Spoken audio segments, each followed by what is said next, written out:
नमस्कार, स्वागत है आप लोगों का मेरे YouTube channel triple A mathematics classes में।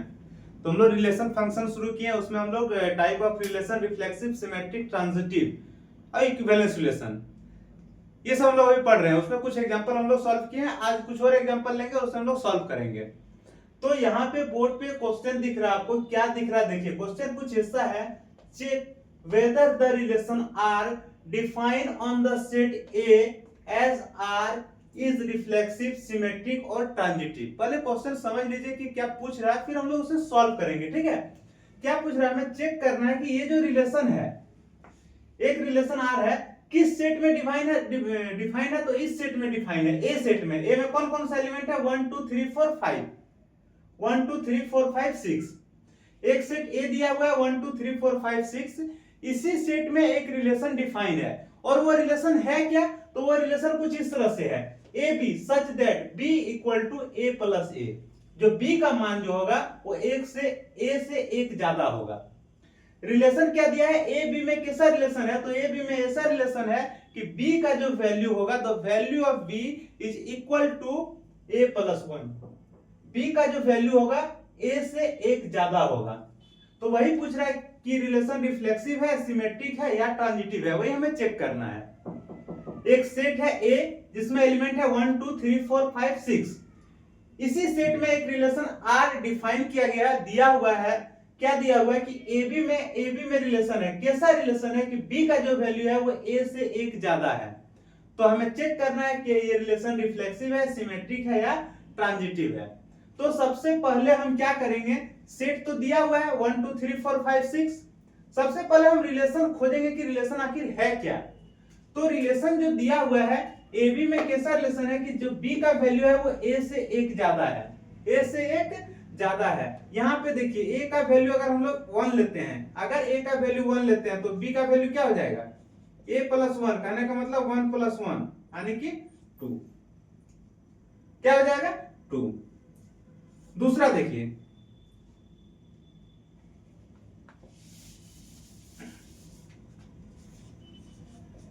यहां पे देखिए, अगर ए का वैल्यू हम लोग 1 लेते हैं, ए का वैल्यू 1 लेते हैं तो बी का वैल्यू क्या हो जाएगा, ए प्लस 1, कहने का मतलब 1 प्लस 1 यानी कि 2।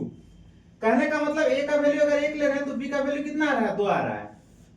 दूसरा, ए का वैल्यू हम लोग 2 लेके तो बी का वैल्यू क्या हो जाएगा, ए प्लस 1 यानी कि 2 प्लस 1 यानी कि 3। यानी कि ए का वैल्यू 2 लेने से बी कितना आ रहा है, 3 आ रहा है। ए का वैल्यू 2 लेने से बी क्या आ रहा है, 3 आ रहा है। अब ए का वैल्यू क्या लेंगे हम लोग, 3 लेंगे तो बी का वैल्यू क्या हो जाएगा, ए प्लस 1, कहने का मतलब 3 प्लस 1 इक्वल टू 4। यानी कि 3 लेने पे, ए का वैल्यू 3 लेने पे बी का जो वैल्यू है वो 4 आ रहा है। वैसे देखिए ए का वैल्यू 4, यहां पे देखिए ए का वैल्यू अगर 1 लिए तो बी का वैल्यू कितना है, 2 आया, ए से 1 ज्यादा रहेगा। वैसे ही देखिए ए का वैल्यू 2 है तो बी का वैल्यू 3, क्योंकि यहां डिफाइन किया गया है जो बी का वैल्यू होगा ए से 1 ज्यादा होगा। तो यहां पे देखिए जब 2 लिए तो बी का वैल्यू 3 होगा, 3 लिए तो बी का वैल्यू 4 होगा। इसीलिए इसी तरह देखिए ए का वैल्यू जब 4 लेंगे तो बी का वैल्यू क्या हो जाएगा, ए प्लस 1 मतलब 4 प्लस 1 मतलब 5, यानी कि 4 लेने पे 5 आ रहा है। आगे बढ़ते हैं, ए का वैल्यू 5 लेते हैं तो बी का वैल्यू क्या हो जाएगा, ए प्लस 1 यानी कि 5 प्लस 1 इक्वल टू 6, यानी कि ए का वैल्यू 5 लेने पे बी जो है वो 6 आ रहा है।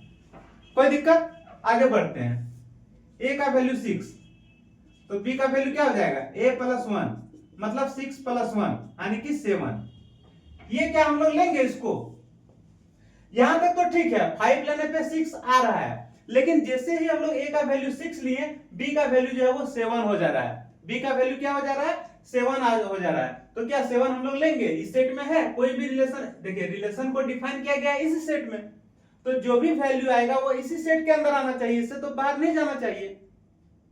क्योंकि क्वेश्चन में पहले ही दे रखा है कि ये जो रिलेशन आर जो है डिफाइन किया गया है, किस सेट में डिफाइन है, तो इसी सेट में डिफाइन है। ये जो सेट ए दिया हुआ है 1 2 3 4 5 6, इसी सेट से हमें रिलेशन लेना है, सेट से बाहर नहीं जाना है। तो यहाँ पे 1 2 3 4 5 6 तक ही है। तो ए का वैल्यू जैसे हम लोग 6 लेते हैं, बी का वैल्यू 7 आ जा रहा है, यानी कि इसे हमको नहीं लेना है। तो यही सब वैल्यू लेना है, 1 2 2 3 3 4 4 5 5 6। समझ में आ गया। तो रिलेशन पहले हम लोग निकाल लिए। यहाँ पे क्या निकाल लिए, देखिए यहाँ पे 1 2 आया, 1 2 आया, फिर क्या आया 2 3 आया, 2 3 आया, फिर क्या आया 3 4 आया, 3 4 आया, फिर क्या आया 4 5 आया, 4 5 आया, फिर क्या आया 5 6 आया, 5 6 आया। और कुछ है इसके आगे? नहीं है। यानी कि हम लोग रिलेशन निकाल लिए, रिलेशन हम लोग को मिल गया कि यही यही है, इससे आगे कुछ नहीं है। अब यही हमको हमें चेक करना है क्या ये रिलेशन रिफ्लेक्सिव है, सिमेट्रिक है या ट्रांजिटिव है। तो इसे मिटा दे रहे हैं हम लोग।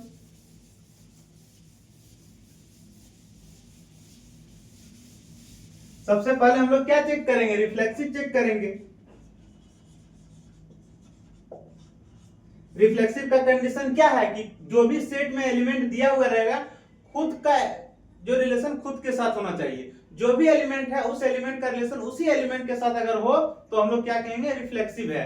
तो आप यहाँ पे देखिए 1 उठा लीजिए, 2 3 4 5 6 कुछ भी उठा लीजिए, क्या इस रिलेशन में खुद के साथ खुद का कोई रिलेशन दिख रहा है? क्या 1 और 1 रिलेशन में है, 2 और 2 रिलेशन में है, 3 3 रिलेशन में है? नहीं है, ये रिलेशन में नहीं है। ना 1 1 है, ना 2 2 है, ना 3 3 है, ना 4 4 है, ना 5 5 है, ना 6 6 है। कोई है रिलेशन में? नहीं है। कहने का मतलब ए और ए में रिलेशन नहीं मिल रहा है। अगर ए और ए में रिलेशन नहीं मिल रहा है तो हम लोग सीधा सा कहेंगे R is not reflexive. R क्या है, रिफ्लेक्सिव नहीं है, सिंपल। कोई दिक्कत? आगे बढ़ते हैं हम लोग सिमेट्रिक की ओर।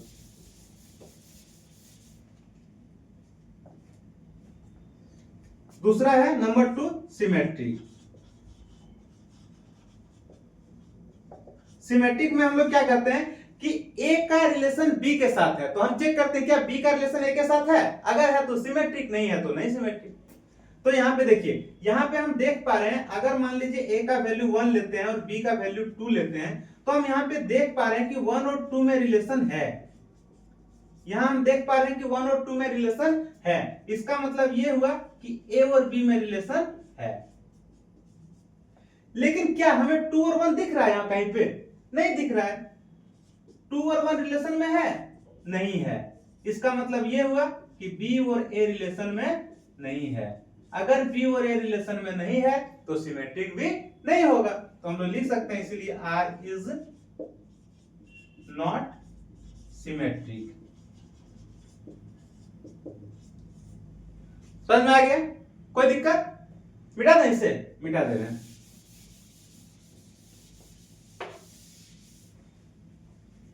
नंबर 3 हम लोग क्या चेक करेंगे, ट्रांजिटिव। ट्रांजिटिव ट्रांजिटिव में हम लोग क्या करते हैं, ए का रिलेशन बी के साथ और बी का रिलेशन सी के साथ ऐसा दिया हुआ रहेगा, यही हम लोग खोजेंगे कि ए का रिलेशन कोई एक एलिमेंट ए है जिसका रिलेशन बी के साथ है और वही बी का रिलेशन जो है सी के साथ है। तो यहाँ पे हम लोग देख पा रहे हैं अगर हम लोग यहाँ पे 1 2 लेते हैं, देखिए 1 का रिलेशन 2 के साथ है तो यहाँ पे देखिए 2 का रिलेशन 3 के साथ है, मिल गया हमें। इसी को उठाते हैं, ठीक है, कोई भी उठा सकते हैं, 2 3 3 4 भी उठा सकते हैं, लेकिन हम यहीं से शुरू करते हैं। 1 का रिलेशन 2 के साथ है, 2 का रिलेशन 3 के साथ है, पहले इसे हम लोग चेक कर लेते हैं, ठीक है। तो यहाँ पे हम लोग देख पा रहे हैं कि ए का वैल्यू हम लोग 1 ले लिए, बी का वैल्यू 2 ले लिए और सी का वैल्यू 3 ले लिए। यहां पे हम देख पा रहे हैं कि एक का रिलेशन 2 के साथ है एंड 2 का रिलेशन जो है वो 3 के साथ है। 1 और 2 रिलेशन में है, 2 और 3 रिलेशन में है। 1 का रिलेशन 2 के साथ है और इसी 2 का रिलेशन 3 के साथ है। कहने का मतलब है कि ए और बी में रिलेशन दिख गया हमें, ए और बी में रिलेशन दिख गया और साथ ही साथ बी और सी में भी रिलेशन हमें दिख गया। अब हमें चेक करना है, क्या चेक करना है, क्या ए और सी रिलेशन में है, इसका फर्स्ट एलिमेंट और इसका लास्ट एलिमेंट क्या रिलेशन में है, चेक कीजिए। 1 और 3 कहीं पे दिख रहा है, 1 और 3 कहीं पे दिख रहा है, खोजिए यहां से वहां तक, कहीं नहीं है। इसका मतलब 1 और 3 रिलेशन में नहीं है। 1 और 3 रिलेशन में नहीं है, कहने का मतलब ए और सी रिलेशन में नहीं है। अगर ए और सी रिलेशन में नहीं है तो क्या ये ट्रांजिटिव होगा? नहीं होगा। इसलिए हम लोग लिखेंगे R is not transitive. Okay, note कर लीजिए।